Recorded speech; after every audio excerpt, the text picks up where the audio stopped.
Ano ba na mapagbintangan sa kasalanan na hindi nyo naman ginawa o sa rhetoric na hindi nyo naman sinabi? Merong tinatawag sa psychology na scapegoating. Yung scapegoating, yung word na yon ay nag-originate pa no, sa Hebrew, sa Leviticus. Nung si William Tyndale, nag-translate siya sa Biblia to English, ito yung isa sa mga kultura na ginagawa sa noong panahon. Merong dalawang kambing dadalhin sa templo. Ang isa, papatayin, ang isa, magiging scapegoat.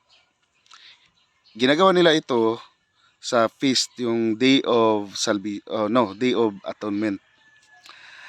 Yung isang goat, ipapatong ng high priest yung kamay niya sa goat na yon. At yung goat na yon ay palalayain at nagsisimbolo yon, nagre-represent yon sa mga maling gawain ng mga tao. Nagsisimbolo yon sa mga tao na kung saan meron silang mga maling gawain at naka-escape sila sa punishment ng ginawa nila. So yung goat na yon ay tinatawag na scapegoat. At mayroong isang goat na papatayin. Nagsisimbolo yon sa ni Jesucristo. Inosente, walang kasalanan, pero siya yung pinatay. So yung tinatawag na scapegoat. Now, sa opisina, sa mga schools, sa churches, mayroong mga tao na may ginawa silang mali, pero ang ginagawa nila, maghanap sila ng tao na harmless, na hindi makakagawa ng masama at doon bibintangan yon. Ang gawain na yon kita tinatawag na scapegoating. Now, yung tao na gumawa ng kasalanan or chismoso, maghanap siya ng harmless na tao para pagbintangan sa mga gawain niya.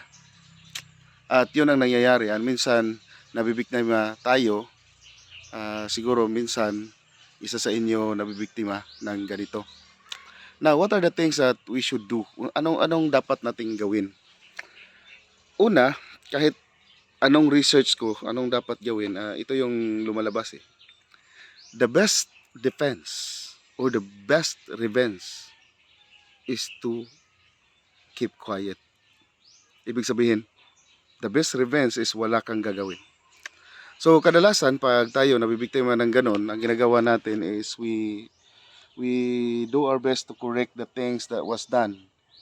And most of the people feel hard, felt bad. At yung ginagawa, nagagalit,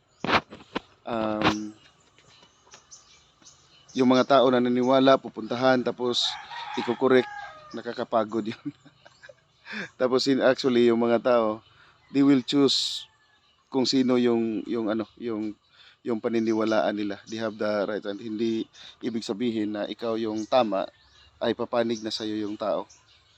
Hindi ganoon. So, yung pinaka-best na gagawin is wala kang gagawin.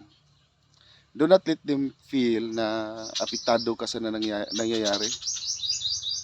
Magiging unhappy ka. You will feel sad.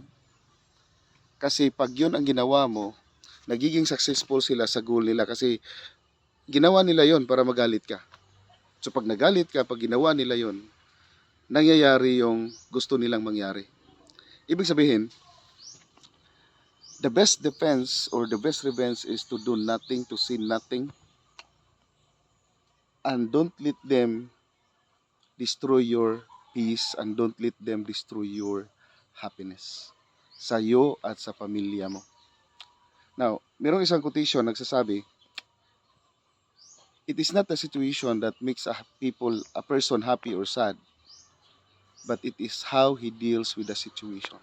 So, hindi makapagpapasaya sa iyo yung sitwasyon, pero kung ano ang ginawa mo sa sitwasyon na yon.